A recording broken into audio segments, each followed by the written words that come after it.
Alors, on est dans la période, je vais lui répondre, entre Pessah et Shavuot.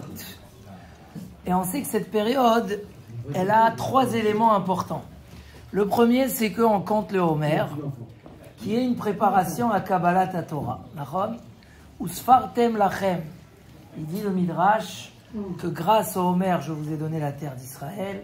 Grâce au Homer, je vous donne la Parnassa d'Eretz Israël. Et nous, on doit compter le Homer. Mais dans cette période se mélangent des choses étonnantes. C'est marqué que les élèves de Rabbi Akiva sont morts entre Pessah et Shavuot. Comme ça, c'est marqué dans le Midrash.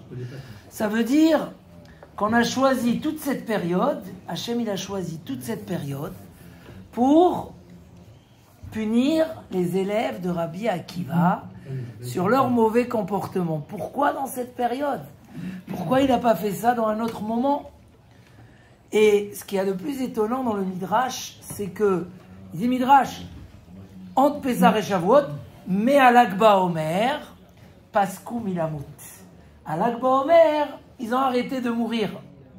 Et c'est pour ça, alors d'abord l'étonnement, c'est que d'une part on vise toute la période entre Pessah et Shavuot. Après on dit qu'à l'Akba Omer, ils se sont arrêtés. Et c'est quoi la signification qu'à l'Akba Omer, ils ont arrêté de mourir? Les élèves de Rabbi Akiva, et comme par hasard, sans hasard, c'est là que Rabbi Shimon Bar Yochai, l'élève de Rabbi Akiva, va partir, va nous laisser le Zohar, et il va arrêter le deuil des élèves de Rabbi Akiva. C'est lui qui a arrêté le deuil. C'est lui. Alors, qu'est-ce qui se passe un petit peu dans cette période? Ce qu'il y a d'incroyable, c'est aussi que Pessar Sheni, cet après-midi, on n'a pas fait Tachanoun. Pourquoi? Parce que demain, c'est Pessar Sheni. C'est quoi Pessar Sheni? Tous ceux qui n'ont pas pu amener le sacrifice du Korban Pessar au premier Pessar, ils sont venus chez Moshe Rabbeinu, ils lui ont dit Lama Nigara. Pourquoi nous, on est privés? Pourquoi on est privés? Vous savez pourquoi vous êtes privés? Ils étaient impurs? Non, ils ont dit, et alors? On a envie, nous aussi. Quelqu'un, il dit, mais je ne peux pas te donner. Il dit, mais trouve une solution. La Manigara. Alors, il a demandé à Kadosh Baruch Hu. Et à Kadosh Baruch Hu, il lui a dit, grâce à eux, on rajoute une paracha dans la Torah. Oui, ils pourront amener le Korban Pessah chez eux. Ce jour-là a été choisi aussi pour la Iloula de Rabbi Meir Baal Hanès, comme j'ai expliqué, qui est aussi un élève de Rabbi Akiva. Et il y a un lien entre Pessar Sheni et l'Akba Omer. Qui c'est qui connaît c'est quoi le lien? Et que c'est pas par hasard que c'est là où ils font la Iloula de Rabbi Meir Baal Hanès. Parce que ce soir, dans la Sfirata Omer, quand vous voyez dans les petites lettres, qu'est-ce qui est marqué là-bas? Hod. Il y a dans la Sfirata Omer chaque jour correspond à une mida des 10 sphirotes. Comment tu dis les 10 sphirotes en français? Les 10 sphirotes. Les 10 sphirotes. Et ce soir, on commence Chesed Shebahod. Demain, Netzach Shebahod. Et quand on arrive à l'Akba Omer, on arrive à Hod Shebahod. Hod, c'est la splendeur. Souvent, quand on veut exprimer de la splendeur, de la perfection, alors on exprime ça avec de la lumière, du feu. Et donc, ce soir, on commence Hod, jusqu'à l'Akba Omer, c'est Hod Sheba Hod. Alors, qu'est-ce qui se passe exactement dans cette période-là? Ce qui se passe, c'est qu'on est dans la préparation à Kabbalat Torah. D'après le Ramban, c'est qui le Ramban? Nachmanide. D'après le Ramban, on est dans Chol HaMoed Pesach maintenant. On doit manger de la matzah. C'est bien demain de manger de la matzah. C'est bien, c'est pas obligatoire. On est dans Chol HaMoed. Pourquoi? Parce qu'il dit, de même qu'à Sukkot, il y a Shmini Atzeret, à Pesach aussi, il y a Atzeret. Shavuot, ça s'appelle Atzeret. Et ces 50 jours, c'est comme Chol HaMoed. C'est comme Chol HaMoed, comme si quand on est dans un passage, on est encore au milieu de la sortie de Pessah. Pourquoi ça a été prolongé? Pour se préparer à Kabbalat Torah. Il dit le Or HaChaim HaKadosh. Pourquoi, comment Hachem il a pu se retenir, Kivyachol, 49 jours de donner la Torah? Si les Bnei Israël étaient prêts, le monde il ne peut pas tenir sans Torah. Et si le monde il a tenu jusqu'à la sortie d'Égypte, c'est les 26 générations que Hachem il a fait tenir que par sa bonté, sans aucun mérite. Et pour ça, Shabbat, on fait 26 fois Kile Olam Chasdo, Kile Olam Chasdo, avant Baruch She'amar dans le Hallel. On fait 26 fois, mais à partir de la sortie d'Égypte, le monde il ne peut plus tenir. Comment Dieu il fait attendre encore 49 jours? Et là, il dit c'est comme la Nida. C'est comme la Nida. Rabbi Meir, il dit, Rabbi Meir, pourquoi Dieu a interdit la femme sur son mari pendant tant et tant de jours? Il dit pour qu'elle soit chère à ses yeux tous les mois, comme le jour de la Choupa. Rabbi Meir, il a dévoilé un secret. Pourquoi aujourd'hui il y a beaucoup de catastrophes dans les couples? Une des raisons, c'est la lassitude. Un homme qui a tout quand il veut et quand il a, et machin, il s'en lasse. Si je vous mets, je sais pas si la dame crotte et la bourra ça marche aussi, mais du chocolat, je vous mets des cartons de chocolat à la maison. Je vous mets des cartons de chocolat à la maison, vous pourrez plus les voir. Donc il y a de la lassitude. Qu'est-ce qui se passe? Akadosh Baruch Hu, il a créé un système où on va se priver, on va contrôler nos désirs. Ezeu Gibor, Hakovesh et Titzro. Qui c'est l'homme puissant, celui qui combat son Yetzerara? Gibor Bemidotav, ça c'est Rabbi Meir Baalanes. Il nous a dévoilé le secret de comment Akadosh Baruch Hu il a mis en place qu'il y ait tous les mois de l'enthousiasme, qu'il y ait de l'amour dans le couple, parce que, il dit Shlomo Amelech, un homme il est prêt à tout pardonner à sa femme, si il aime. Parce que l'alcool péchaïm, techase ahava. Alcool péchaïm, techase ahava. Sur tous les fautes, l'amour pardonne. Un homme il aime, il pardonne. Mais s'il a de la lassitude et il aime plus, comment il va pardonner? Alors Rabbi Meir il nous dévoile. Il dit l'Orachaim Akadosh, parce que Akadosh Baruch Hu, il voulait que les Bnei Israël soient prêts. S'ils sortaient, ils recevaient la Torah, tout de suite ils n'étaient pas prêts. Mais dans la Kabbalah Torah, on a deux parties. Une partie qui nous est donnée cadeau et une partie qui nous est pas donnée cadeau. Qu'il faut travailler dur. Hein? C'est quoi la partie où il faut travailler dur? C'est la Torah chez Béalpé. C'est quoi la Torah chez Béalpé, Rabotai? Il y a, à la sortie d'Égypte, on a eu la Torah gratuitement. La sortie d'Égypte était gratuite. On n'était pas, on la méritait pas. On l'a reçue gratuite. C'est pour ça qu'elle n'a pas tenu longtemps. Il s'est marqué, ils ont eu la Emouna, après ils l'ont reperdu. Mais dès qu'on est rentré dans l'eau, dès qu'on a fait la guerre de Amalek, dès qu'on a accepté de faire demi-tour et revenir vers les Égyptiens, dès qu'on a dit Naaseh Venishma, on est devenu méritant. Et un homme, il est maître des choses dans quoi il s'est investi. Il a eu du labeur. Et c'est devenu un kinyan. C'est quoi un kinyan? Une acquisition. C'est quoi une acquisition? C'est j'ai travaillé pour la chose. Quelque chose que l'homme reçoit gratuitement, facilement. Il le repère. Il le repère. Ce n'est pas une partie de lui-même. Le amal, le labeur, hein, le labeur qu'on met dans quelque chose, ça fait qu'on devient maître de la chose. Donc chaque fois on voit qu'un Kadosh Baruch Hu, il donne plein au Béné Israël, et à un moment on ne le voit plus. Attaque el mistater, Dieu tient un Dieu qui se cache. Eloké Israël Moshia. Et d'un coup on te revoit, partez Yeshuot, mais attaque el mistater, tu as un Dieu qui se cache. Pourquoi? Parce qu'il nous laisse travailler. Il ne veut pas être le père qui assiste son fils et que l'enfant il commence à marcher qu'à l'âge de 5 ans. Hachem, il est le père où il dit tu vas apprendre à marcher tout seul. Je vais te donner tout le courage et je vais te lâcher. Et tu vas tomber une fois. Tu vas te relever. Sheva Ipol Tzadik Vakam. Mais on va passer, c'est ce qu'on appelle dans les Sfarim, la différence entre Chorma et Bina.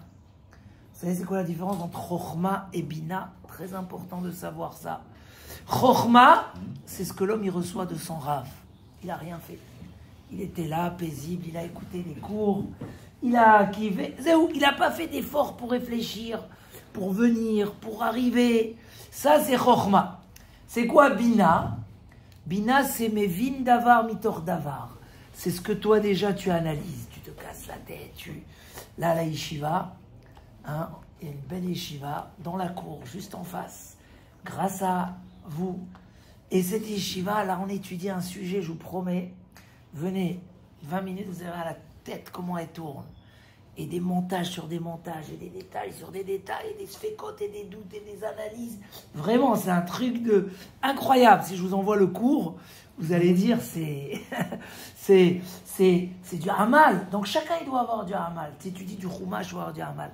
Tant que tu es dans les choses faciles, tu es au degré de la chokhma. C'est quoi le degré de la chokhma? Tu apprends de la sagesse, tu es un sage. Mais elle n'est pas à toi, tu vas l'oublier. Elle va pas te transformer. Quand tu passes au stade de Bina, mais Vin Davar, Mitor Davar, là tu deviens maître. À partir de Lag Baomer, il se passe quelque chose. Il se passe quelque chose. La splendeur. Chokhmat Adam Ta'ir Panav. La sagesse d'un homme lui éclaire le visage. Quand un homme il est devenu un homme de sagesse, il brille. Vous connaissez cette histoire qu'une princesse a rencontré Rav Papa. Et Rav Papa était très riche. Vous savez que Rav Papa, il vendait de la bière et il avait des affaires. Mais c'était Rav Papa. Il connaissait même pas ce qu'il y a dans ses champs. Hein? Et j'inverse avec Rabbi Tarfon, je sais plus. Bref. Et la matronita, elle lui a dit, où tu fais grandir des hazirim, hein, des cochons, ou tu prêtes avec intérêt. C'était les deux métiers où tu gagnais de l'argent sans rien faire. Parce qu'il a 6 d'un coup, 6 d'un coup, 6 d'un coup, ou bien les intérêts. Elle lui a dit, les deux sont interdites pour nous, il lui a dit. Ni l'un ni l'autre. Pourquoi je brille comme ça? Parce que j'en étais...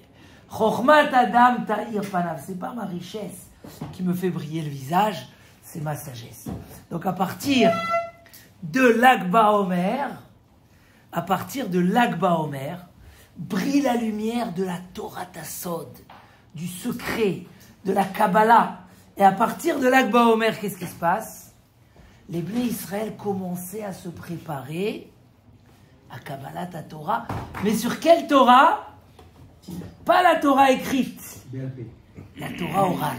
La Torah que tu peux l'avoir uniquement si tu as du labeur.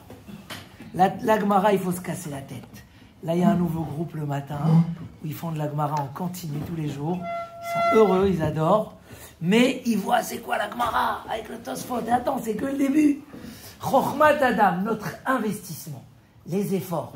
Regardez qu'il y a un lien entre Lag Baomer, hein, le fait qu'on parle du feu, de la lumière, de la Kabbalah, et le Pessar Sheni. C'est ça où je veux m'attarder un petit peu. Le Pessar Sheni, c'est quoi? C'est quelqu'un qui dit, je ne me contente pas de ce qu'on m'a enseigné, mais je vais chercher plus loin. Les gens qui étaient impurs, c'est ceux qui levaient le cercueil de Yosef Hatzadik. Ils ont dit, on n'a pas fait Pessar. Mais on a eu quelque chose à la place. Qu'est-ce qu'on a eu? On a fait une mitzvah. Et eux, non! Ils ont dit la manigara. On sent qu'il y a ici quelque chose qui se cache. On sent qu'il y a un rattrapage. Viens, on va aller interroger Moshe Rabbeinu. Et ils ont fait des pile-poules avec lui. Mais nous aussi, on a envie de faire Pessar Sheni. Il doit bien avoir une solution. Mais je t'ai pas enseigné une solution. Alors, Pessar Sheni se réveille le désir profond de la connaissance chez l'homme. C'est là où se réveille l'envie de dévoiler au-delà de ce qu'on écoute, de ce qu'on comprend rapidement. C'est la recherche personnelle. Ezeu Chacham, qui est un homme sage. Halomed Mikol Adam, celui qui apprend de tout homme. Il est ouvert à l'étude, il veut apprendre même d'un enfant, de n'importe qui. Il dit Rabbeinu Yonah, un homme très sage qui ne cherche pas à apprendre, il n'est pas un chacham. Un homme bête qui cherche à apprendre, c'est qui sait les valeurs de la sagesse, il va la comprendre. À Pessar Sheni se réveille, comme ça c'est marqué dans les Sfarim, le Rav Goldwirt, il développe beaucoup ce sujet-là, la recherche personnelle. Rabotai, on est l'Akba Omer, c'est pas juste un kiff de dire ça y est, on peut commencer pour certains à écouter la musique, pour d'autres à couper les cheveux ou raser la barbe. Ah, ça y est, on est sorti de ce petit... Non, on s'approche aux 2 dernières semaines avant Kabbalat Torah. Rabotai, on a un devoir dans cette période de se préparer, de réfléchir combien de Torah j'ai. 1 daf par jour, 2 daf par jour, 1 fois par semaine, 2 fois par semaine. Est-ce que j'ai la Torah aussi interne? Est-ce que je peux faire des chidushim? Vous allez me dire, vous des gens qui travaillent, est-ce que vous pouvez faire des chidushim? Est-ce que vous pouvez écrire un livre? Non. Oui, bien sûr. Pourquoi pas? En Israël, il y a beaucoup de gens qui ont des grandes sociétés, qui travaillent dur et qui écrivent des livres. Ils font des chidush en chumash, en halakha, ils essayent d'analyser. Pourquoi pas? On a toute la chokhma, on a toute la tête. Il faut juste... Il y a la piscine. Il faut... Chacun est capable. Chacun est capable d'apprendre des livres extraordinaires. Alors ne commencez pas par la Kabbalah, s'il vous plaît. Et le Zohar, à partir de ce dimanche, ne commencez pas par la Kabbalah. Gardez la Kabbalah. Plus tard, c'est dangereux. D'abord, il faut remplir, c'est marqué, il faut remplir son ventre de chasse et poskim, et après la Kabbalah. Mais en tout cas, quand on arrive au grand jour de la Kabbalah, c'est quel jour? C'est l'Akba Omer. Mais ça commence déjà Pessar Sheni. Pourquoi ça commence Pessar Sheni? Et c'est pas pour rien qu'on va parler des élèves de Rabbi Akiva. Parce qu'à Pessar Sheni, on commence la notion de Hod. C'est quoi Hod? C'est quoi Hod? La splendeur, la lumière qui sort de la Torah. Alors là, il faut comprendre quelque chose. De même que la Torah écrite, on l'a totalement reçue par Moshe Rabbeinu. On l'a reçue par Moshe Rabbeinu. La Torah orale, on l'a reçue par Rabbi Akiva. Rabbi Akiva. Et Rabbi Akiva, il a commencé par 24 000 élèves. On connaît tous l'histoire. Il a commencé par 24 000 élèves. Et ils étaient les transmetteurs de la Torah. Mais, qu'est-ce qu'ils ont fait? Ils n'ont pas fait... ils n'ont pas réussi à être transmetteurs de la Torah. Parce que il manquait de kavod les uns aux autres. Il manquait de... Alors, Akadosh Baruch Hu, il les a fait partir dans cette période. Dans cette période. Où, pour dire, ils n'ont pas réussi à transmettre. Mais il y a d'autres élèves de Rabbi Akiva. Parce que quand Rabbi Akiva, il a perdu ses 24 000 élèves, il est parti à l'Ach, Ushna, les Rabotenu chez Badarom. Il est parti dans le Darom, dans le Nord. Et il a enseigné là-bas à 5 élèves. C'est qui ces 5 élèves? Rabbi Meir, Rabbi aussi, Rabbi Yehuda, Rabbi Nechemia, à 5 élèves, et eux, ils ont diffusé la Torah de Rabbi Akiva. Rabbi Akiva, vous faut savoir, c'était le Rav de Rabbi Shimon Bar Yochai.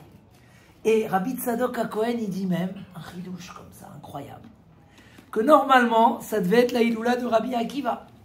Et c'est Rabbi Akiva qui devait, mais vu que ses élèves, ils n'ont pas réussi à faire le travail, ça a été terminé par son élève, Rabbi Shimon Bar Yochai. Mais les 5 élèves de Rabbi Akiva, Rabbi Meir, il a enseigné le Sifra, l'autre, il a enseigné la Tosefta, l'autre, il a... En fait, tous les partis, il y a la Gemara, mais il y a encore des morceaux dans la Braïta, qui sont la Torah orale. Koulam, c'est les 5 élèves qui les ont enseignés Eliba des Rabbi Akiva. Où on voit que Rabbi Akiva, c'était le transmetteur de la Torah orale. Où on voit ça? Est-ce que vous êtes intéressé que je vous dise? Pourquoi on ne fait pas une Hiloula de Rabbi Akiva? Parce que je te dis, on fait une Hiloula quand il y a une transmission de quelque chose, quand il s'est passé quelque chose pour le peuple d'Israël, pas que pour le tzaddik. On verra tout de suite comment s'est passé de Rabbi Akiva. Mais est-ce que vous voulez que je vous amène l'histoire qui montre que Rabbi Akiva était le transmetteur de la Torah orale? Vous voulez ou pas? Oui. Gamliel? Oui. Tochal macho, non? David Krief, il ne veut pas. Alors je vais vous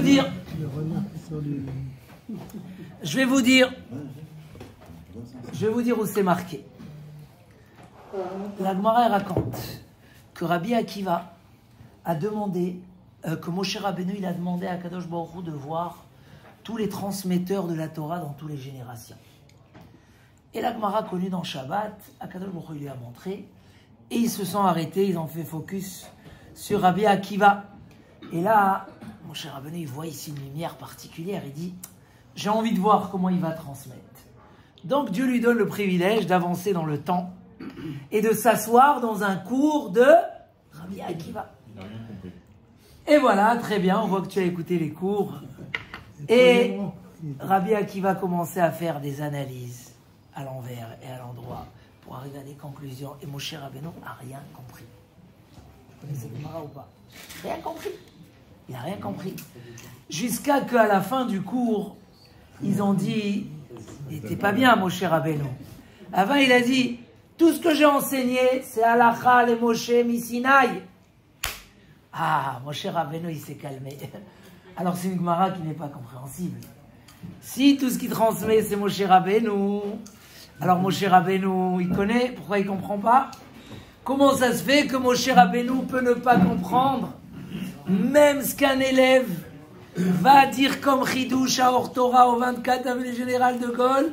C'était dit à Moshe au Har Sinaï, comme ça c'est marqué. Même ce que Talmid Vatik, Atid Lechadesh Beyavne, ça a été transmis à Moshe. Alors comment ça se fait que Moshe Rabbeinu ne comprend pas le shiur? L'explication elle est simple. Moshe Rabbeinu était au niveau de la Torah écrite. C'est-à-dire, quand Moshe Rabbeinu dit il faut mettre les tefilines, il voit tout l'acheminement. Comment on fait des tefilines? Baruch haba. Comment on fait des tefilines? Hein? Comment on fait des tefilines? Il n'a pas besoin d'analyse et de pilpoulim et d'analyse, etc. Il connaît tout. Mais quand les générations se sont obscurcies, il y a une deuxième partie dans la Torah qui nous permet d'arriver aux choses par le pilpoul, par l'analyse, par la compréhension profonde. Tu retrouves les halachot, comment on fait les tefilines. Dans la Torah, ce n'est pas écrit explicitement. Et comme ça, sur toutes les halachot de la Torah. Comment tu sais que Shabbat, je peux pas porter, je peux pas d'avka porter, oui c'est marqué dans la Torah. Je peux pas moudre, je peux pas. Il y a une analyse, il y a un pilpoul. Maintenant Rabbi Akiva, c'est le transmetteur de la Torah chez Béal P, de la Torah orale. Donc c'est celui qui va éclairer quelque chose qui s'est obscurci dans notre Torah. Pour nous, parce qu'on n'a plus la compréhension de Moshe Rabbeinu, de tout voir comme si c'est marqué. Alors on a besoin de passer par du pilpoul, par de l'analyse, par un casse-tête. C'est marqué dans la Gemara que Rava, quand il étudiait la Torah orale, il mettait ses mains sous les pieds et il se les écrasait, il y a du sang qui coulait. Et tellement il était concentré, tellement il rentrait dans l'analyse, comme si il voyageait dans un tunnel pour ressortir de l'autre côté dans la lumière, il ne voyait pas que ça coulait du sang. C'est ça le... Et Rabbi Akiva, il a donné la méthode, il a donné les braïtot, il a donné les mishnayot, il a tout donné. Quand Moshe Rabbeinu il vient au cours, imaginez, tu es informaticien ou peu importe, et tu fais des pilpoulim, et il y a quelqu'un qui fait des pilpoulim, tu dis mais moi je connais ça en 5 minutes. Mais lui il a besoin d'expliquer à ses élèves. Donc Moshe il ne comprend pas pourquoi il a besoin de passer de là à là, avec 50 000 explications, épreuves et analyses. Mais moi je sais déjà la fin, donc Moshe Rabbeinu il ne comprend rien, il est étonné. À la fin, il dit non, tout ce que j'ai enseigné, Halacha le Moshe Misinaï, ça a été transmis. C'est juste que nous, dans la Torah, il y a deux choses. Il y a le côté dévoilé, et ça, chacun à son niveau, il peut le voir. Mais on va perdre cette vision-là. On ne sera plus au niveau de Moshe, de voir tout. Donc on devra passer par le deuxième côté de la Torah, qui est les Yud Gimel Midot, les 13 façons d'analyser la Torah, le Rav, celui qui va interpréter, et on va arriver... Halacha le Moshe Misinaï. Oh, alors ça a calmé Moshe Rabbeinu. Donc Rabbi Akiva, cette période-là, entre Pessah et Shavuot, Rabbi Akiva, il a une grande place. C'est pas Stam qu'on fait Rabbi Shimon Bar Yochai, Rabbi Meir, tout ça. C'est la période où pour nous, on est encore plus proche à la Torah grâce à eux. Parce que dans cette période, ils ont transmis la Torah orale.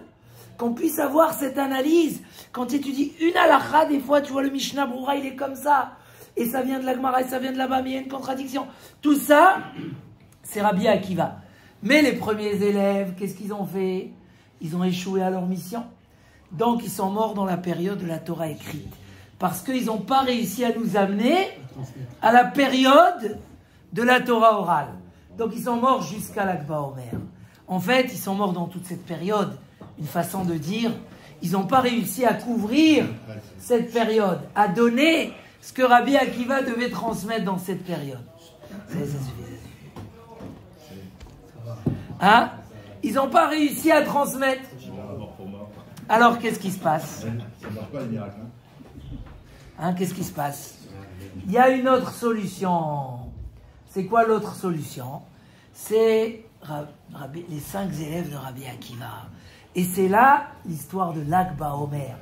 Dimanche, on va fêter l'Akba Omer, pas que parce que on a dévoilé le Zohar à Kadosh, tous les secrets de la Kabbalah. Le jour Rabbi Shimon Bar Yochai, il est Niftar, c'est marqué qu'il y a une lumière qui a brillé dans le monde entier. Hein? Et Rabbi Abba, ils ont dévoilé les plus grands secrets ce soir-là de l'Akba Omer. Pour ça, on fait un feu dans toutes les communautés du clan Israël. On attend que M. Attal nous trouve une solution. Hello. S'il vous plaît. On attend que M. Attal nous trouve une solution pour faire ici, comme ils font en Israël, dans une grande casserole, avec du coton et de l'huile, un feu magnifique. Ça viendra Bekarov, Bisrout Rabbi Shimon Bar Yochai, Rabbi Meir Baal HaNes. Mais pourquoi on fait ces feux-là? Pour marquer la lumière, le dévoilement. Quand un homme il est zoré de rentrer, déjà quand il étudie le Chumash chaque Shabbat, c'est très bien. Il est au niveau de la Torah écrite. Mais quand un homme il arrive à toucher à la Gemara, après à la Halacha, après au message de nos prophètes, voilà, on étudie Pirkei Avot pour comprendre comment c'est quoi le comportement d'après. Et après, si même il peut arriver à la Torah cachée, alors là, il y a une lumière qui se dévoile. C'est la lumière de Rabbi Shimon Bar Yochai. Vous savez que Rabbi Shimon Bar Yochai était très sévère. Il n'acceptait pas les choses tordues. Mais quand même, il a dit, je peux dispenser le monde entier de la faute. Et d'après les Chassidim, Rabbi Shimon Bar Yochai, c'est pour ça que la Iloula elle est importante, il dispense tout le monde de la faute. Ça veut dire, il envoie une kapara tous les ans. Pourtant, il était très sévère dans ses propos, dans tous ses halachot. Il était très rigoureux. Il n'y avait pas chez lui, quand quelqu'un il est venu, il a félicité les Romains, il a refusé. Il a dit non, arrêtez avec vos bêtises. Il faut voir la vérité. Pour qui ils font tout ça? Ils font rien pour nous. Arrêtez, c'est pour les erreurs. Il était. Mais quand même, la même chose, Rabbi Meir. Aussi, il était très sévère. Mais il avait toujours un limoutrout. Et il était là toujours pour trouver le côté de sauver les gens de la honte. Ne serait-ce que raconter cette petite histoire sur Rabbi Meir Baal HaNes, de cette femme que son mari il a tardé de ce mari que sa femme elle a tardé le vendredi soir parce qu'elle était au cours de Rabbi Meir et il a tardé dans la dracha. Son mari lui a dit tu rentres pas à la maison tant que tu vas pas et tu craches pas 7 fois devant Rabbi Meir. Quoi faire? Et elle va être tournée. Rabbi Meir dit qu'est-ce qu'elle fait ici cette femme? Ils lui ont raconté. Il a dit dites-lui que j'ai mal à l'œil. Je veux qu'une femme qui me fait un lahash, comme ça, il y avait des femmes, elles faisaient des ségoulottes. Eh bien, Rabbi Meir, mais en tout cas, pour parler justement que ces tzadikim-là qui ont transmis, donc dès qu'on passe à Pessah Sheni, dès que dans les sphirotes, on rentre dans la sphira de Hod, de la lumière, dès qu'on est dans la demande des bénis Israël, d'aller creuser pour trouver des solutions pour s'approcher d'Hachem et faire les mitzvot, dès qu'on passe de la Chochma à la Bina, hein, Bina, que la Bina, c'est la Kinyan, l'acquisition et la construction, parce que Bina vient du mot Binyan, c'est là où l'homme il commence à se construire. La Gemara, l'Amal, le Tosfot, et c'est là où brille dans cette période-là, avant Shavuot. C'est pour ça que chez les Sfaradim, on arrête le deuil à l'Akba Omer. À l'Akba Omer, ça y est. Ça a été réparé. Alors, comme on l'a dit, ça devait être Rabbi Akiva. Mais il dit Rabbi Tzadok HaKohen que Rabbi Akiva n'a pas pu arriver jusqu'au bout de sa mission. Et donc, qui c'est qu'il a terminé? C'est son élève, Rabbi Akiva. Mais, dans tous les cas, les 5 élèves, dont Rabbi Meir Baal HaNes, ont transmis la Torah de Rabbi Akiva. Donc, déjà, ce soir, on commence. Et comme j'ai dit tout à l'heure, ils étaient tous puissant dans le côté secret des choses. Hein, dans le côté secret. Ils essayent de dire c'est le Mossad, c'est pas le Mossad. Quand on parle de secret, on parle d'une autre dimension. Alors quand on parle de secret de la Torah, on parle d'une autre dimension. Tous les élèves de Rabbi Akiva, ils ont dévoilé des choses cachées. Donc Rabbi Meir, Baal Hanes, c'est lui qui nous aide aussi à avoir cette émouna, que quand tu es devant une difficulté, tu dis mais Rabbi Meir, il voyait, il a vu Akadosh Baruch Hu devant les yeux, il n'avait pas peur de demander des miracles. Donc nous on aura peur de demander des miracles. Donc quand on vient et on prie, on dit voilà, on vient pas n'importe comment, la tzedaka, la tfila, et la ha de Meir Haneni, on prie que Bisroud Rabbi Meir, qui a connu ce côté secret des choses, avec la Emouna, il a déclenché le miracle. Alors nous aussi, on va déclencher Bezrat Hashem le miracle. Et déclencher le miracle, il n'y a pas de limite. Quand quelqu'un nous raconte d'une tumeur, qu'à la fin il ne reste rien, ça existe dans le clan d'Israël. Et ça existe beaucoup. Avec des Nissim Beniflaot. C'est, comment j'ai lu l'histoire d'une femme qui n'avait pas d'enfant. Et elle a fait tous les sgoulottes au monde. Tous les sgoulottes au monde. Mais après, ils lui ont recommandé un rav à Tel Aviv, qui était très très vieux, qui lui a donné une ségoula de tsniout. Il lui a dit, est-ce que tu... machin. Il lui a donné une ségoula de tsniout. Elle a dit, je peux pas, c'est trop dur. Déjà, je fais ça. Bon, elle a refusé. Elle a dit, je peux pas. Mais je vais voir, je vais réfléchir. Elle a dit, dès que tu décides, tu m'appelles. Quelques mois après, il est niftar ce rav. Mais entre-temps, il y a eu l'Akba Omer. Elle est partie à l'Akba Omer. Maintenant, elle ne connaissait pas c'est quoi la notion de prier et tout. Vraiment, partie voir. Elle a vu tout le balagan qu'il y a là-bas. Dommage, cette année, on est privé. Mais, encore une fois, Baal Hanes, quand on est privé, c'est qu'Hachem, il nous réserve des choses plus grandes. Et donc, il y a une femme qui lui a dit, mais fais mincha, tu es déjà là, prie, Rabbi Shimon Bar Yochai, demande ce que tu veux. Elle a pris le sidour, et là, son cœur, il s'est versé des larmes. Et elle a dit, je prends sur moi ce que le Rav m'a demandé dans la tsniout. Elle dit que 9 mois après, elle a eu un enfant. Et c'était bidiouk la date où le Rav, les 30 jours de ce Rav qui lui avait conseillé, etc. Et elle a appelé Rabbi Shimon. Ça veut dire que c'est tzadikim qui dévoilaient que eux ils vivaient dans le côté, comme on a dit, bina, le côté du secret. Alors, de même qu'il y a le secret dans la Torah, il y a le secret dans le Nes. De même que tu peux avoir une réponse pour toi dans la Torah, quand tu dis pourquoi pas moi, la manigara, pourquoi moi j'aurais pas le Korban Pessah? Et alors, même si j'ai fait une mitzvah, je veux le Korban Pessah. Tu poses cette question, tu auras, pourquoi moi j'ai pas un shiur? Pourquoi on me laisse pas rentrer au 24 pour écouter un shiur? Si tu demandes, alors tu auras un shiur. Tu vas dévoiler. Il faut cette recherche. Ce jour-là, on commence à préparer. Et de plus en plus dans la lumière, on prépare Shavuot dans le sens où on va être des demandeurs. Vaya kol mevakesh Hashem. On va être mevakesh. Nous, on va aller le chercher. C'est ça la vraie construction. Et du coup, au niveau du miracle et de la Emouna, il faut toujours être celui qui voit la Emouna. Tu parles avec des gens de la situation en Israël, ils te dépriment. Il y a 2 mois, j'ai parlé avec quelqu'un, il me parlait de Hagnones, que ça y est, on est mort. Après, il y a 1 mois, il me parlait de ça, que c'est terminé. Et après, de Rafiach. Et après, maintenant, qu'ils vont attaquer en justice. Au final, on voit que bon, Hachem. Mais le grand miracle, il est en cours. Hein? On a eu cette semaine des signes du ciel, comment ils ont dit, des clins d'œil. Donc, Baal Hanes, si quand tu viens, rappelez-vous, et je ne veux pas être plus lent que ça, quand on vient devant les bougies que vous avez prises ou que vous allez prendre, et vous allez prier, ou quand vous allez allumer une bougie, n'importe laquelle, vous allez mettre de l'argent à la tzedaka. Si vous associez les 3, vous êtes au top. Tfila, tzedaka, et Elaha de Meir Haneni. Quand vous allez prier, vous allez voir, incroyable. Il n'y avait aucune chance, et la chance est devenue une chance. Nous, le clan d'Israël, on sait c'est quoi. Alors, Bezrat Hashem, qu'on est chacun dans ce qu'on a besoin, particulièrement, mais on prie du fond du cœur que Akadosh Baruch Hu aussi fasse que, pour le clan d'Israël, la délivrance des Chatoufim, la réussite finale, la solution, et que pour celui qui n'a pas la Emouna, tout est fermé. Pour celui qui l'a, tout est clair, tout brille. Mais comment? En dessous de l'enveloppe, il y a quelque chose qui se cache. Et là-bas, ça se trouve. Et le miracle existe. Puisque, encore 2 secondes, puisque la paracha, c'est la paracha de Béhar. Hein, Raphaël, on fait la paracha. Et dans cette paracha, on parle du bitachon b'Hashem. Et le bitachon b'Hashem, c'est quoi? C'est que tu vas pas travailler pendant 1 an et tu auras l'équivalent de 3 ans. Et si tu poses pas de questions, alors ça va être dissimulé dans ce que tu as. Et si tu poses la question, ça va être dévoilé. Mais dans tous les cas, Hachem, il est là. Il faut avoir la émouna. J'ai envoyé un chiour sur le bitachon b'Hashem. Il faut avoir une émouna de feu. Même si je vois pas où elle est la bracha. Je prie à Hachem, j'ai la émouna et j'arrive. Donc avec ce bitachon extraordinaire, on est garanti. Il raconte là-bas que Rav Yehuda était très pauvre.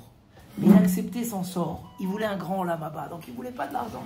Un jour, il n'avait pas un manteau, il faisait très froid. Il n'est pas venu au Beth Midrash. Donc je crois que c'est Rabban Gamliel. Il lui a envoyé un manteau pour mettre. Il n'avait pas de manteau. Rabbi Yehuda, il a dit non. Il a dit à l'envoyé, j'ai pas besoin de manteau. J'ai ce qu'il faut. Lève le tapis là-bas. Il lève le tapis, il voit là-bas un trésor, de l'or qui brille, des pièces. Non. Et tu vois, j'ai ce qu'il faut, c'est juste que je veux pas prendre. Et Rabbi Yehuda ne voulait pas profiter de cet argent-là. Mais pour lui, c'était Hachem, il m'a donné la pauvreté. C'est Hachem qui veut. Mais si je veux, j'ai la émouna. Donc si je veux pas accepter la pauvreté, j'ai qu'à avoir la émouna. Je lève le tapis. Et c'est ce que je vous souhaite à tous. Que derrière le cachet, il y ait toujours les choses qui brillent. Les miracles. La bracha. C'est ça le message de Elahad et Meir Aneni, qu'on ait cette émouna et qu'on ait toute la bracha. Amen.